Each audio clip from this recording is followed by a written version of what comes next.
অন্তর্বর্তীকালীন সরকারের প্রধান উপদেষ্টা ডক্টর মোহাম্মদ ইউনূসকে নিয়ে ফেসবুকে কটূক্তি করে এবং ছাত্র আন্দোলনে নিহত আবু সাঈদকে সন্ত্রাসী আখ্যা দিয়ে দেশজুড়ে সমালোচিত নির্বাহী ম্যাজিস্ট্রেট সাময়িক বরখাস্তকৃত তাপসী তাবাসসুম উর্মি সিলেটের শাহজালাল বিজ্ঞান ও প্রযুক্তি বিশ্ববিদ্যালয়ের ছাত্রী ছিলেন।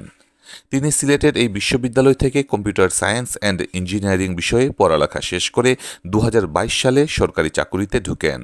সমালোচনায় পড়া লালমনিরহাট জেলা প্রশাসনের সহকারী কমিশনার নির্বাহী ম্যাজিস্ট্রেট তাপসী তাবাসসুম উর্মিকে সাময়িক বরখাস্ত করা হয়েছে রবিবার।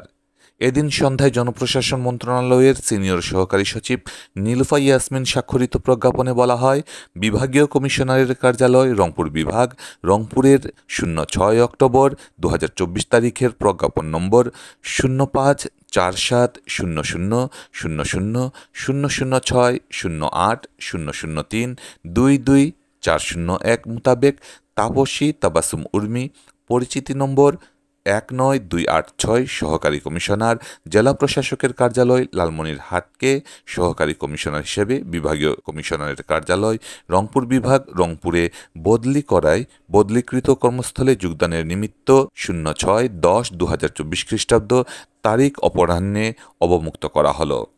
সোমবার জনপ্রশাসন মন্ত্রণালয় থেকে এ তথ্য জানানো হয়েছে।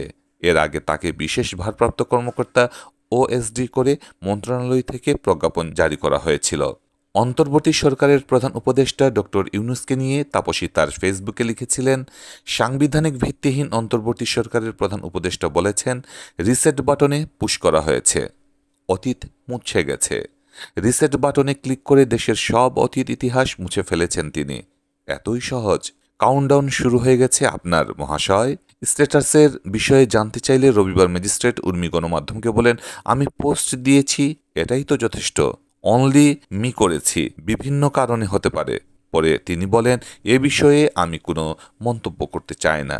তাপসী তাবাসসুম উর্মির ফেসবুক আইডিতে গিয়ে দেখা গেছে, ছাত্র জনতার গণ অভ্যুত্থানে ক্ষমতাচ্যুত সরকারের পক্ষে অবস্থান নিয়ে বেশ কিছু স্ট্যাটাস দিয়েছেন তিনি। এছাড়া আওয়ামী লীগের পক্ষে শক্ত অবস্থান নিয়ে বেশ কিছু পোস্টও করেছেন।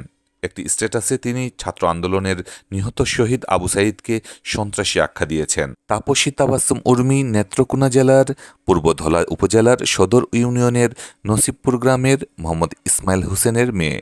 তার বাবা অবসরপ্রাপ্ত সরকারি চাকুরিজীবী।